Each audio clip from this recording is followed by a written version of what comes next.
Welcome to my home kitchen on the Irish West Coast and just a short stroll from Hazel Mountain Chocolate, my very own factory. Food is my love language, my passion, my playground. But here's the twist. I'm not just serving food, I'm trading it for stories. So make yourself at home because here, every bite comes with a story.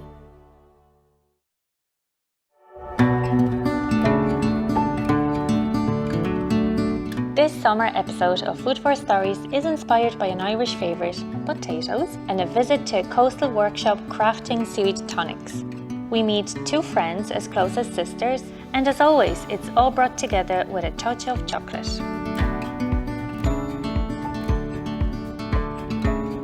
So Edel, you're the most boss. Tell me how it all started, because I feel maybe sea moss is not something you find in your lunchbox. It all kind of kicked off in 2021 when I started to experiment with sea moss, or it'd be known more locally as Carrageen moss, at home. Up until then I had been working as a chef. Around that time in 2021, it was the time of the lockdown. As much as I love working as a chef, I did want to relook at my career and look at where I wanted to go with it. And I was always really interested in nutrition and learning more about how food can support our health. So at that time, I started to study nutritional therapy and herbal medicine, and then I started to work in my local health food shop. I was amazed with the amount of customers, predominantly like they were kind of more senior customers that used to come in and buy the dried Carrageen moss, and they'd be telling me they'd mix it up with honey and lemon, and they found that really helped them get through that lockdown period, and they would just always use it. And I would have been aware of the seaweed as well from my own grandmother, and she would have always talked about the Carrageen moss. It was her father would have gone out and picked it and would have boiled it up with milk for them and would have given it to them when they were younger to get them through the harsh winters. And as much as she found it fantastic, she really didn't like the flavour of it. And I also found a lot of the customers I was meeting in the shop, they didn't like the flavour. You know, as much as they'd add in honey and lemon, they kind of just did it to get it done. So I was experimenting with the seaweed because I was aware of, the high amount of amino acids and proteins. I started to add in things like apple cider vinegar and add in ginger and clementines and honey, and then I was always using this liquid for myself and for my family and friends, and they found it was fantastic for energy and found it was fantastic for their chest health, and they'd be asking me for more of it, and I was like, I'm not really making it routinely. Yeah, I don't know how I did it exactly. At this point I wasn't writing anything down, I was just experimenting. When I had more and more people asking for it and and giving really good feedback, I was so curious to find out, I suppose, what was in there and what was giving people energy. So I started to work with a life science lab in Limerick. It was Shannon ABC at the time, and it's now the Centre for Bioscience Research. So I worked with a food development officer there. I knew there was something really special in there, and then we had the evidence to show, so I knew I had to share it. I was able to use the kitchen in Monks at night to go in and make the tonic, and then I started to sell it locally in our farmers market in Ennis. Then we moved our production to Ennis, where we still currently are. Yeah, it's mad to think that was only it was 2.5 years ago. When you were growing up, did you have to eat the sea moss with honey and milk? Yeah, to be honest, I actually didn't have to too much. So my granny, when I told her I was experimenting with it, she was a bit like, oh God, as much as she loved it and believed in it, the trauma, yeah. Do you think the food culture in Ireland is really changing and it's really opening up as well for wellness products? Definitely, you can really see a big shift.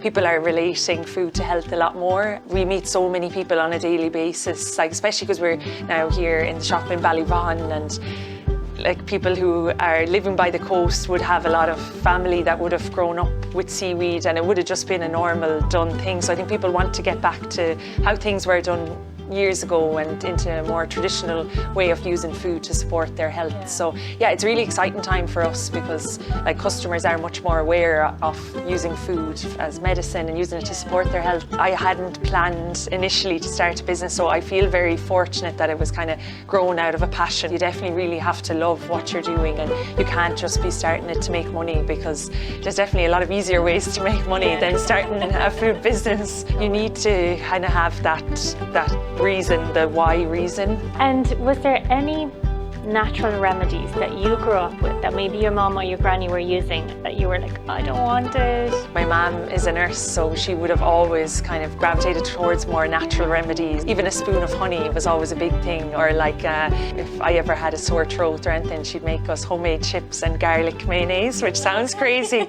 but it was a way of getting the garlic into us for our throats, yeah. Tell me about the different kind of elements to your tonic that are additional benefits. They all have the same base, so we stick with the same base ingredients of the Irish sea moss, apple cider vinegar and ginger. And the reason I stuck with that base is because it gives all the natural nutrients for supporting the gut and the immune system. So the seaweed has got your natural prebiotic fibre, and we add in the probiotics with the apple cider vinegar. So we use a lovely vintage aged apple cider vinegar. So we use whole ginger and we use the skin. People are always so surprised as well when they taste it, like, because they can be terrified hearing about seaweed and then apple cider vinegar. They're generally afraid, but then once you give them a taste, they really enjoy it. So I have used it in food, so even like marinating things as well. You could throw it into a soup after cooking everything and blitzing it and then popping it in. Yeah, I'm actually going to use it in a dressing. I'm going to make a lovely salad. So I'd love to get some of your cherry. Very nice. Because I'm going to put cherries into my salad as well. Oh, love. So I think it'll go really nice.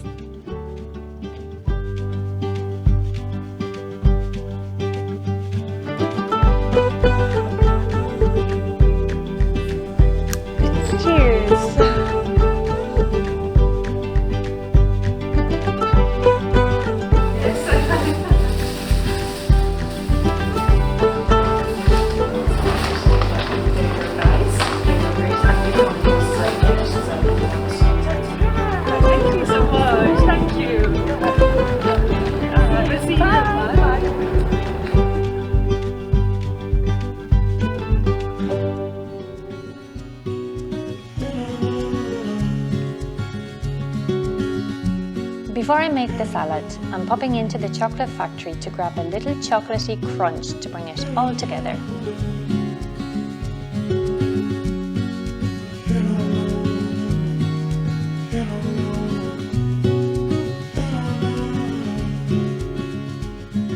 I have all my ingredients ready and I'm really excited because I'm making a super summer potato salad. It's going to be sweet and salty and juicy and herby and really fast to make.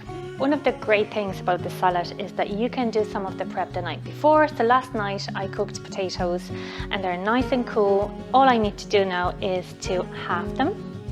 You can peel the skin off, but I like to keep it on as well. It looks quite rustic. Extra nutrients as well. Potatoes are ready and I'm going to use a beautiful smoked cheese. You can use halloumi, it'll work perfectly too. But today I'm going to use Italian smoked cheese I was able to get in the shop, and it's because it really reminds me of smoked sheep's cheese from Polish mountains. I cut cheese into half slices. It's nice to have them all the same size. This is just a dry frying pan and you just pop them all in.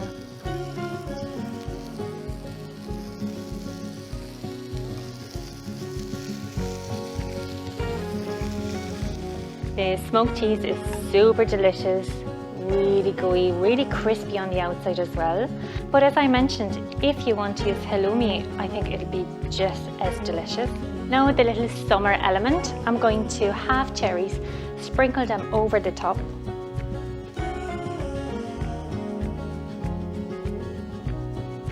Now let me wash my cherry hands. Now sprinkle cherries just on top. They add such a beautiful, vibrant colour to this potato salad. Now, onto the dressing. Let's start with the Moss Boss tonic, and that's the cherry flavour. We need garlic. I'm going to use 2 garlic cloves and crush them as fine as possible.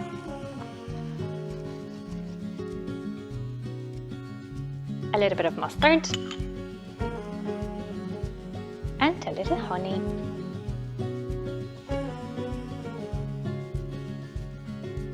And pepper. And some herbs. I'm using dill and parsley.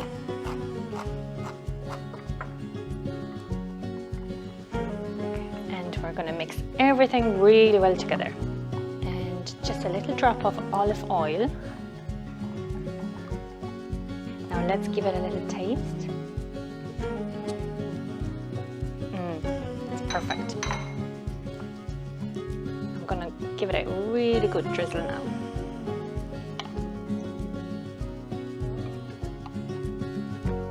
And last but not least, I'm going to use a little bit of cocoa nibs. And just for that extra crunch, I have toasted pumpkin seeds.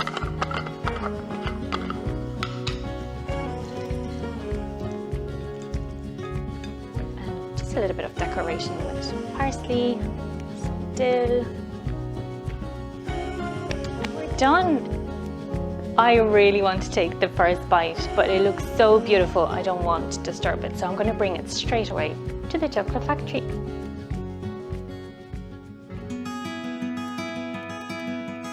So ladies, tell me you're Sadia and Garcia. Yeah.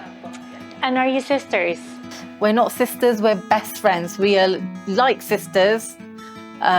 We've basically grown up together, like from very young age, from 5, so all the way up to college.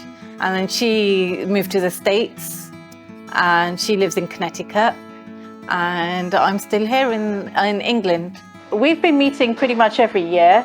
Like since I've moved back, we've been I've been back and forth every year, pretty much every summer, more or less. But Garcia came to see me for the first time this April. Yes, she spent a month with me. She lives in the woodlands, so it's lovely. Yeah, she's got nature all around her. She's surrounded by nature. Yeah, I am, and animals, which she loves. It was a really awesome trip. I mean, we had a great time. Her children had a great time as well. Right, so just really making those really strong memories together. I find when you travel together, you really make those really strong memories. Is this your first time in Ireland? This is our second actually. Yeah. The first time we only made it to Dublin. Okay. And this time because I wanted to see the cliffs of Moher, so we've come all the way down and we've just been like just exploring really. And if any one of us sees something that we think might be remotely interesting, we head off in that direction. You grew up in the UK, and you grew up in UK as well. UK. Yeah. I actually married and moved to the States. But yeah, we both went to school together. Can you tell me what you like the most about Ireland? The greenery, and I just like the Irish heritage. I love Irish people and I love the atmosphere in Ireland. And the beauty of Ireland, the greenness of it, right? It's quite grounding. And the fact that you've got beautiful landscape, even though people are living in it, they've kind of grown with it. It doesn't feel like, human beings are fighting nature. It feels like there's a healthy respect for it. What I found most wonderful about being here is how everyone so far has been so smiley, happy, welcoming. And the green's my favorite color.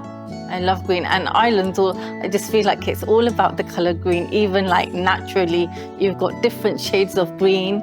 And what's it called? Emerald Isle? Emerald Isle. Yeah, it really is. Yeah. When you were growing up as sisters, was there anything that you loved eating together? I'm a chocoholic, honestly. I remember when I was at college and you could get 4 bars of chocolate for £1 back then. And I was known for it because everyone else would be having their chips and beans. And me, I'd go to the shops and buy myself 4 bars of chocolate. That would be my breakfast, lunch, dinner. So me, I'm kind of the same with chocoholic. I used to, in my bag, had you opened up my bag, you would have found chocolate. I always had chocolate. Her parents used to work for the Mars factory. So her house used to be full of chocolate. So hence the reason I didn't need to buy it. I think there's chocolate and chocolate. And as you get older, you learn your palate learns to differentiate that taste. I have something for you to eat. Summer potato salad with a smoked grilled cheese, cherries.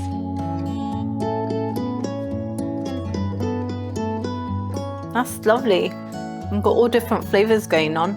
I like how you've put the cherries on top. I've been from a Pakistani background. My mum used to make potato and fenugreek. She'd get fresh fenugreek and she'd make it with potatoes.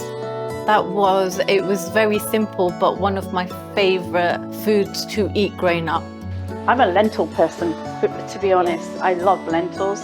So for me, it was always like the lentils, like lentil soup, anything lentil, anything bean. Okay. So yeah, and I love potato. Can't do without potatoes. Any kind of potato. Doesn't matter. You can feed me potato. I'll eat it, and I will love it.